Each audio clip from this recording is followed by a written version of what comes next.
اسلام میں اس میں کیا حکم ہے، کیا کام ہے جو ہمیں اذان ہو رہی ہو تو کرنے چاہیے؟ جی، آپ کا بہت اچھا سوال ہے۔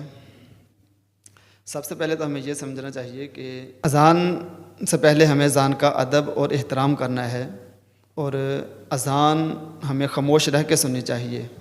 جب اذان ہو رہی ہو تو اذان کا ہمیں وہی جواب دینا ہے جو مؤذن الفاظ دہرائے، اور جب مؤذن حی علی الصلاۃ حی علی الفلاح پہ پہنچے تو اس کے جواب میں ہمیں لا حول ولا قوت الا باللہ پڑھنا ہے۔ اور نماز اذان فجر میں جب مؤذن اذان کہے الصلاۃ خیر من النوم، تو اس کے جواب میں ہم نے کہنا ہے صدقتا و بررتا و بالحق نطقتا۔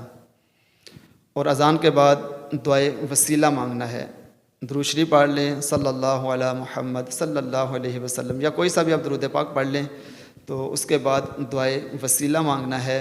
اور یہاں تک بھی آیا ہے کہ جب اذان ہو رہی ہو تو جو دعا مانگیں اللہ پاک وہ دعا قبول کرتا ہے۔ سبحان اللہ۔ تو اس طرف ہماری توجہ نہیں ہوتی، تو اذان کے وقت ہمیں دعا بھی مانگنی چاہیے اور اذان کا جواب بھی دینا چاہیے۔